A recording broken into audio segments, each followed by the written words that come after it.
World War II-era munitions found dumped off Los Angeles coast.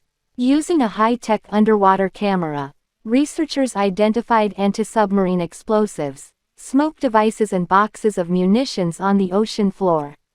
When marine scientists sent an underwater camera down to the seafloor off the Southern California coast, they expected to find the remnants of barrels used to dump chemical waste decades ago. Instead, they found hundreds of World War II-era munitions, including anti-submarine explosives and smoke devices, dotted along the ocean floor in rough lines stretching over a mile. Eric Terrell and Sophia Merrifield, scientists from the University of California San Diego Scripps Institution of Oceanography, announced on Friday the findings of their underwater surveying project, which was conducted in April last year. The seafloor south of Los Angeles was an industrial dump site from the 1930s to 1970s. Previous studies had shown tens of thousands of barrel-like objects littering it, which the scientists believed could contain the chemical waste, including the banned pesticide DDT. "It was a big surprise for us," Mr. Terrell said in an interview. "Our expectations were we'd find fragments of barrels along all these debris lines, and we started coming upon objects that weren't barrels. It's concerning to not know what's going on the seafloor near coastlines," Ms.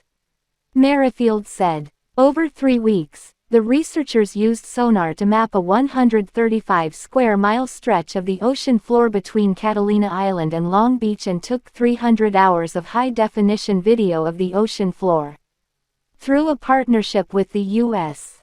Navy Supervisor of Salvage, they used military technology normally used to find downed planes to map the ocean floor at high scale and clarity. They found boxes of munitions and Hedgehog and Mark 9 depth charges, which were carried on warships and dropped into the ocean to deter submarines. They also found Mark 1 smoke floats, a type of pyrotechnic used to disguise ships while in combat. Some of the munitions were similar in shape and size as barrels that have been used elsewhere to dispose of industrial waste. It was only by using video imaging, with the help of an expert specializing in underwater archaeology, that the scientists were able to confirm the objects as munitions. Mr. Terrell and Ms. Merrifield said they believed the munitions were linked to the Long Beach Naval Shipyard, where warships were maintained and repaired during World War II and the Korean War, before being shut down in the 1990s. The U.S. Navy confirmed in a statement that the munitions were likely a result of World War II-era disposal practices, and that the dumping of munitions at that location were approved at the time to ensure safe disposal when naval vessels return to U.S. ports. The Navy would be reviewing the findings and determining the best path forward to ensure that the risk to human health and the environment is managed appropriately, the statement added. Recent media attention has renewed public concern about the impact of past industrial dumping off the Southern Californian shore. Adult sea lions in the area have a high rate of cancer, which scientists have linked to the presence of DDT. DDT, or dichlorodiphenyl-trichloroethane, was used as a pesticide starting in the 1940s. But it was banned in 1972, after mounting evidence of its damage to ecosystems. The seafloor off the California coast was long known as a dumping site for DDT waste products and other types of industrial waste in the 1930s to 1970s. Scientists are still evaluating the scale of the dumping and its ongoing effects on marine ecosystems. Military practice bomb washes ashore in California. The munition, which was carried to shore by the rough surf that battered the state last week, was found on New Year's Eve. The massive waves that pounded California's coast last week washed ashore trash, driftwood and something unexpected, a very old bomb, rusted over and covered with debris. The Santa Cruz County Sheriff's Office bomb squad was called out to inspect the inert military ordnance, which had been found at Pajaro Dunes, about 20 miles southeast of the city of Santa Cruz, at about 2 p.m. on Sunday, Ashley Keene, a spokeswoman for the sheriff's office, said in an email. The officers determined that the bomb was inert using X-rays, she said, adding that it was believed to be a military practice bomb from the 1960s. Such bombs were often filled with water or sand and used for target practice. Because of its size and its degraded condition, personnel from the nearby Travis Air Force Base were called in to remove the bomb, she said. Representatives for the base were not immediately available to comment. This ordnance washing up on shore goes to show the intensity of the high surf we saw in Santa Cruz County this past week, Ms. Keene said. She added that it was not unusual for military weaponry and equipment to wash up on Santa Cruz's shores. Researchers have estimated that millions of pounds of unused bombs were dumped into the ocean off the coasts of several American states between the 1940s to 1970s. Experts have long expressed fears that these bombs could pose serious risks by getting caught in fishermen's nets, washing ashore or leaching chemicals and toxins into the water.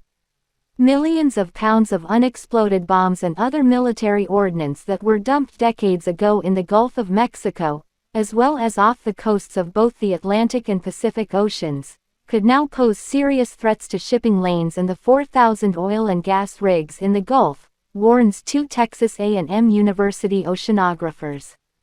William Bryant and Neil Slowey, professors of oceanography who have more than 90 years of combined research experience in all of the Earth's oceans, along with fellow researcher Mike Kemp of Washington, D.C., say millions of pounds of bombs are scattered over the Gulf of Mexico and also off the coasts of at least 16 states, from New Jersey to Hawaii.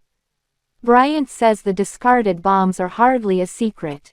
This has been well known for decades by many people in marine science and oceanography, he explains. He will give a presentation in San Juan, Puerto Rico Monday, October 1st, about the bombs to a group of oceanographers and marine scientists in a conference titled, International Dialogue on Underwater Munitions. This subject has been very well documented through the years, Bryant explains. My first thought when I saw the news reports of the Deepwater Horizon explosion in the Gulf 2 years ago were, oh my gosh, I wonder if some of the bombs down there are to blame. Military dumping of unused bombs into the Gulf and other sites started in 1946 and continued until 1970, when it was finally banned. Millions of pounds. No one, including the military, knows how many were sent to the ocean floor as numerous bases tried to lessen the amount of ordnance at their respective locations. The best guess is that at least 31 million pounds of bombs were dumped, but that could be a very conservative estimate, Bryant notes. And these were all kinds of bombs, from landmines to the standard military bombs, also several types of chemical weapons. Our military also dumped bombs offshore that they got from Nazi Germany right after World War II. No one seems to know where all of them are and what condition they are in today. Photos show that some of the chemical weapons canisters, such as those that carried mustard gas, appear to be leaking materials and are damaged. Is there an environmental risk? We don't know, and that in itself is reason to worry, explains Bryant. We just don't know much at all about these bombs, and it's been 40 to 60 years that they've been down there. With the ship traffic needed to support the 4,000 energy rigs, not to mention commercial fishing, cruise lines and other activities, the Gulf can be a sort of marine interstate highway system of its own. There are an estimated 30,000 workers on the oil and gas rigs at any given moment. The bombs are no stranger to Bryant and Slowey, who have come across them numerous times while conducting various research projects in the Gulf, and they have photographed many of them sitting on the Gulf floor like so many bowling pins, some in areas cleared for oil and gas platform installation. We surveyed some of them on trips to the Gulf within the past few years, he notes. 10 are about 60 miles out and others are about 100 miles out. The next closest dump site to Texas is in Louisiana, not far from where the Mississippi River Delta area is in the Gulf.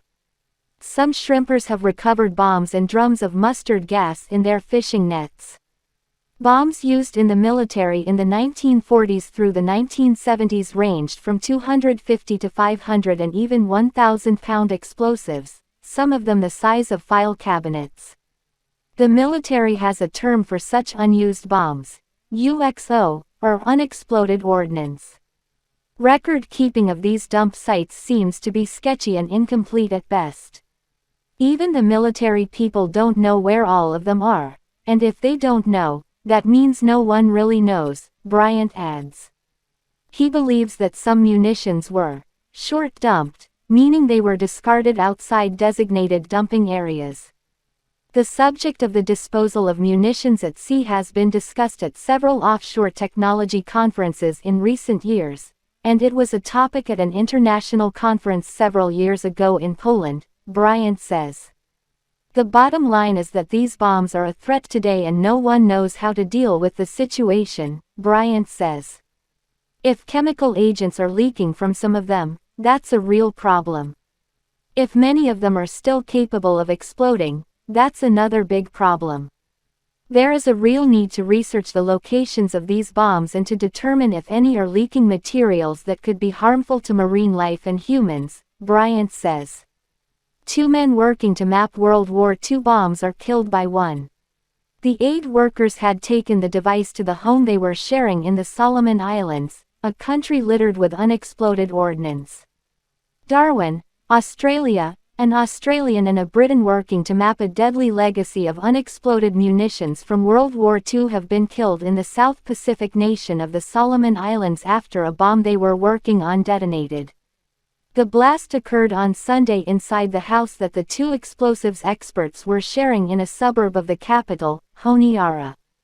The police and the humanitarian group they worked for, Norwegian People's Aid, expressed shock that the men had removed the munition from the field and taken it to a residential area.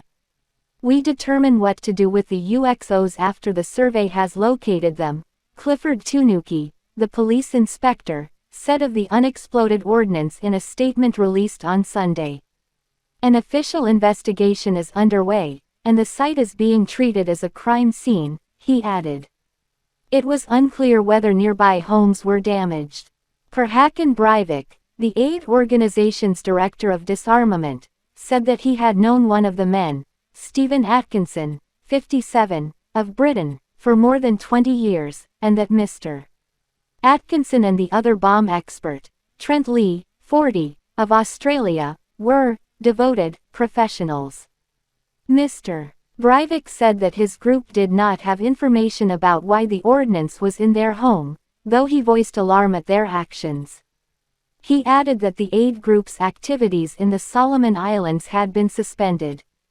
The deaths have brought to light a perilous heritage hidden in the sandy earth of the Solomon Islands, an archipelago about 1,000 miles northeast of Australia that was the site of fierce fighting between Japanese and Allied forces. The islands, including the main island of Guadalcanal, are still littered with shells and bombs left behind.